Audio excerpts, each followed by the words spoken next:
حضور آقا کریم صلی اللہ علیہ وآلہ وسلم نے فرمایا، بندوں میں سے بعض ایسے ہیں جو نہ تو نبی ہیں اور نہ شہید، لیکن اللہ کے نزدیک ان کا مقام اور مرتبہ دیکھ کر انبیاء اور شہداء بھی ان کی تحسین اور تعریف کریں گے۔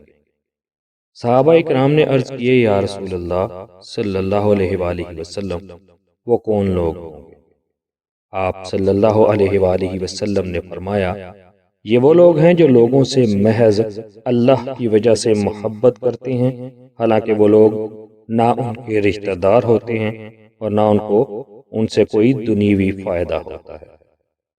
اللہ کی قسم، ان کے چہرے منور ہوں گے اور بے شک وہ نور کے منبر پر فائز ہوں گے، اور جب سب لوگ خوف زدہ ہوں گے تو انہیں خوف نہیں ہوگا، اور جب سب لوگ غم زدہ ہوں گے تو انہیں غم نہیں ہوگا۔ پھر آپ صلی اللہ علیہ وآلہ وسلم نے اس آیہ مقدسہ کی تلاوت فرمائی۔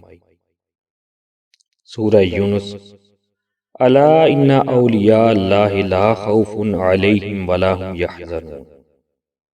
ترجمہ: خبردار، بے شک اولیاء اللہ پر نہ کوئی خوف ہے اور نہ وہ غمگین ہوگے۔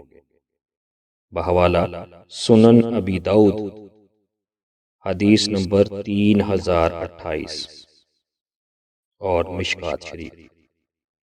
سامعین، امام محمد بن جریر طبری اس آیہ مقدسہ کے تحت لکھتے ہیں کہ سنو، اللہ کے دین کے مددگاروں کو آخرت میں اللہ کے عذاب اور عذاب کا خوف نہیں ہوگا، کیونکہ اللہ ان سے راضی ہو گیا اور ان کو اپنے عذاب اور عذاب سے محفوظ رکھا۔ ان کو دنیا کے کھو جانے کا غم نہیں ہوگا۔ قیامت والے دن جب نفسا نفسی کا عالم ہوگا، ہر شخص کو اپنی فکر ہوگی، حتیٰ کہ حقیقی اور خونی رشتے بھی ایک دوسرے سے بھاگ رہے ہوں گے، جیسا کہ اللہ تعالیٰ نے قرآن حکیم میں کچھ یوں ارشاد فرمایا۔ سورہ عبس، آیت نمبر 37۔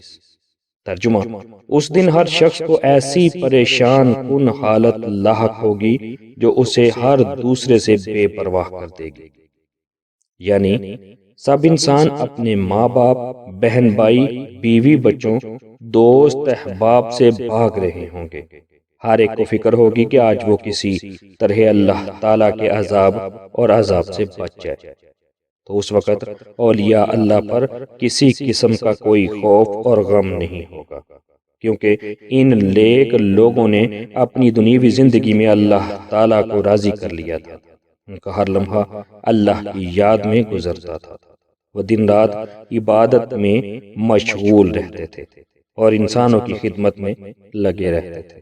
تو اللہ تعالیٰ ان لوگوں سے راضی ہو گیا، اس لیے وہ قیامت کی ہولناکیوں سے محفوظ ہوں گے۔ انہیں کسی قسم کا کوئی خوف اور غم نہیں ہوگا۔ چنانچہ اللہ کریم قرآن کریم میں کچھ یوں ارشاد فرماتا ہے۔ سورہ الزخرف، آیت نمبر 67۔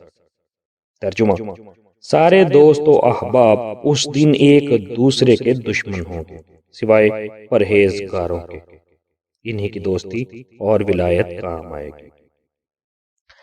سامعین، یعنی قیامت کے دن سب دوست و احباب ایک دوسرے کے دشمن ہوں گے، اور اس وقت اگر کسی کی دوستی، صحبت اور سنگت کام آئے گی تو وہ اولیاء اللہ کی ہوگی۔ دنیا کے اندر جس نے بھی اپنا تعلق اولیاء اللہ کے ساتھ قائم رکھا وہ محفوظ ہوگا، مگر شرط یہ ہے کہ وہ حقیقتاً اولیاء اللہ ہوں۔